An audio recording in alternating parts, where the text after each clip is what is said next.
we go. Let's see what we got.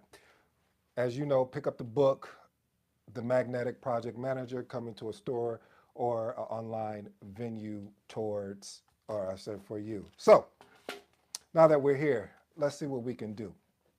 First things first, I probably need to turn on another light. All right, let's go. I have a question for you. In the age of instant messaging, constant communication, we're taught or we're advised that conversation is king.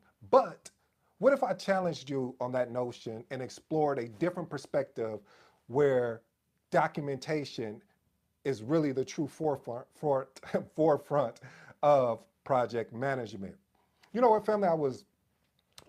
How I came about this is I was going back over some lessons and things that I've learned along the way, and some of the adage or the sentiment, the information that you would normally hear is conversation is king, or documentation beats conversation. And when I heard that, I was like, wow, that is so true because documentation always will beat conversation.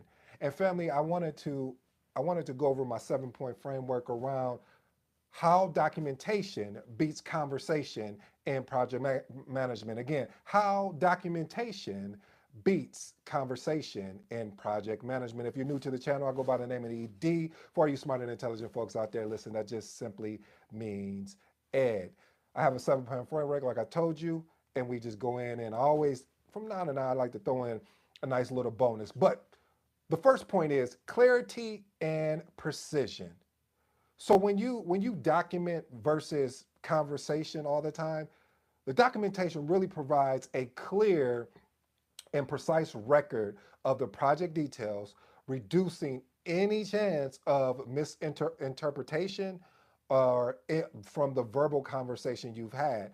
And what tends to happen, family, I'm guilty of it. You may be guilty of it. Maybe you don't want to raise your hand right now, and I can't see you, but leave a comment if you fell victim to this. You have a conversation on your project, and the person or the team tells you, "Yep, we got it. We're going to knock that out, such and such," and you say, "Okay." And then you may take a little note and say, "Okay, I'll follow up with them later or whenever." And then when you do circle back with them, you like, "Hey, how's everything going? Did you get everything accomplished that you said you were going to do?" "Well, and then you're like, "Wait a minute. Well, I thought we agreed." And then you have a situation here and there where someone will say, "Well, could you show me the email or can you show me the chat or show me where I agreed upon that?" And family, I don't want you to fall prey or victim to making sure that you document when you have an activity or a conversation, whether it's just a regular conversation or even a crucial conversation, because what we need to ensure is that we're providing the proper support. See, I always used to think that so much over documentation would make the team or the stakeholders feel some kind of way. What do I mean by that? Meaning that I didn't trust them. What do I mean by that? Well, that I didn't believe that they could deliver on what they said they could deliver on. What do I mean by that? Basically, what I'm saying to you, family, is having the ability to really trust the process by documenting the conversation that you had is no means, and I do mean this, no means of you trying to micromanage or to say that you don't trust them. You just want to ensure that you have a point of reference to follow up on as you moving forward. Let's move into point number two. Point number two is reference and accountability. Ooh, that word accountability, that makes you that don't make you feel good. Do you see? I had to do a shake, and it's not even cold where I'm at right now. But the point is that when you have written documentation, it serves as a reference point. Do you get where I'm going? Reference point, meaning that helps the stakeholders as well as it help you out as the project manager to be able to go back and say, yeah, I do remember asking someone to do this. Let me go look at the email. Let me go in my sent folders and see if I sent it. And it just really holds people accountable. There's no what I just shared with you earlier. Well, show me where it's documented, or I don't recall saying that. Could you show me the evidence of where I said that? Now it's like you're in court and you have to supply your evidence, and you show up there, as they say in court, it's hearsay. What is hearsay? Meaning hearsay is simply stating that you don't have any documentation. I'll just sum it up. That's the translation I got out of it. Let's move on to point number 3, family. Complexity management. Oh, that's a tough one. Complexity management. See, what if you're a project manager that are leading various projects? Sometimes there can be degrees of complexity, and with the different degrees of complexity, documentation offers a structured approach to tracking progress, requirements, and changes, just to ensure nothing, and I do mean nothing, is overlooked. Hey, you're not going to be perfect, but you can be perfect enough to ensure that you deliver on the project that you said you were going to deliver on. Point number 4, knowledge transfer. You know, they always talk about this thing called tribal knowledge. What is tribal knowledge? It's basically knowledge that your team has gathered over the time of the project or on previous projects. And when that resource or resources leave, if you don't have any documentation of what was done, you know, I had a manager that once he would say, because he would over document. I asked him, I said, why do you over document that much? He said, listen, I live by the bus theory. I said, oh boy, this is going to be, he was an interesting character. So I already knew where this was going. I said, what is the bus theory? He said, listen, when you are a leader, you want to ensure that your team is set up for success. If something was to happen to me, I will want to make sure that the team could still keep moving on. I said, well, it sounds like you're trying to work yourself out of a job. He said, not at all. He said, what I'm doing is showing that I trust my team that much that I want to make sure they have the tools in place to be successful. I said, well, you can't argue with that. So basically, what I'm saying, family, is having the ability to ensure team members have a smooth onboarding process and quickly understand the project history and status. So by doing that, you ensure that, because on projects, again, you know, I always talk about one of the biggest things that I truly believe, especially in these days and times, that we don't discuss is the resource constraints. And with that being the case, when you have resource constraints, meaning resources may have got bumped to another project because it was a priority over yours, what do you do when that manager offers another resource in their place, and now you gotta have a conversation, and you will feel like you're starting for zero if you didn't have the proper documentation. Point number 5, my favorite, and probably going to be your favorite, legal and compliance. Listen, some industries require a very thorough documentation for legal and compliance purposes. What it does is it really safeguards the project from any potential disputes. So when you have a potential dispute of, hey, well, you know, you never told me this had to be done, or hey, I thought I had another month to knock this out, and you're like, well, no, that's not you. And let me go back. Let me reference.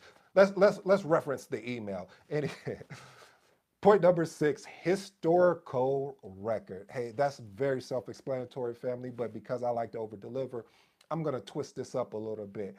Listen, if you ever had an opportunity to learn from someone else's mistakes, and I don't really like using the word mistakes, so I'll call it areas of opportunity. It really sets you up for success. I mentioned this quote before. Dan Kennedy always talks about following the basically look at the pioneers that already done it, because they have arrows in their back. Translation, what that means is there's somebody that's already done what you're doing, so why not get the history of what they've done and what went well and what did not go well, so you don't have to repeat those same mistakes. Point number 7, you know what, you know I can't leave out of these points without talking about communication. Say what? Yeah, communication enhancement. Listen, while documentation definitely plays a vital role, it doesn't replace conversation entirely. I will repeat that again. While documentation does play a vital role, it does not replace the conversation entirely. Uh-oh. But Ed, you were just saying that documentation beats conversation. I know you're paying attention and you're right. However, you still need to have that verbal conversation, that verbal agreement, and then take that verbal agreement. Because listen, the verbal agreement or the verbal conversation is basically the foundation, is building the foundation. The documentation is the house on top of the foundation. Ooh, I like that. Because let me tell you why I like that. Is because of the fact that when you are building a house, the first thing you need to do is what? Build a foundation. The foundation is supposed to be the sturdiest, the most durable at times. I digress on that. But the foundation is supposed to be the baseline for everything, and everything on top of that is what builds upon that in a sense. So family, what I'm saying there is that you need to have a conversation. Just don't, because I remember when I first learned this key concept that documentation beats conversation, I was like, oh well, I mean, I don't even need to talk to you. Send me an email and I'll document that. And I was just going documentation crazy. But what I failed to realize, in which I'm sharing the lesson with you, family, is that you need to have that conversation first to set the stage, to set the foundation, and then you come back and then you provide the actual documentation. Hey, listen, my last and final point here, this is actually a bonus point here. Efficiency gains. What in the Sam Hill mean? What does that mean? Oh, well, I'm glad you asked.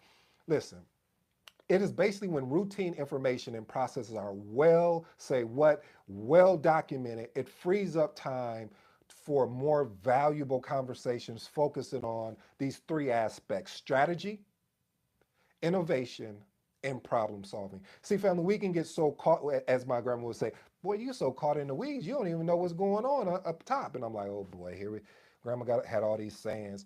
But she had a point though. It's one of the things where they talk about when you have a business.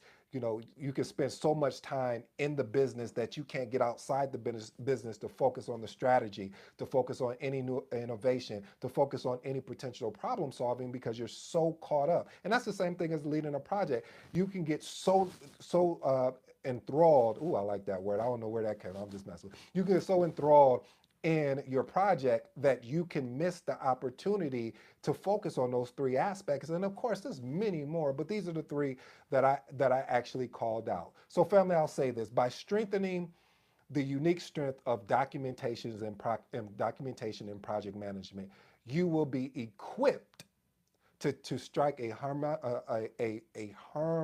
I'm just messing with you. You will be equipped to basically deliver a balance between conversation and documentation, and ensuring that your projects run smoothly, efficiently, and you have a reduced margin of error. Listen, nothing is going to be perfect. There is going to be mistakes. You're going to make mistakes. The team is going to make mistakes.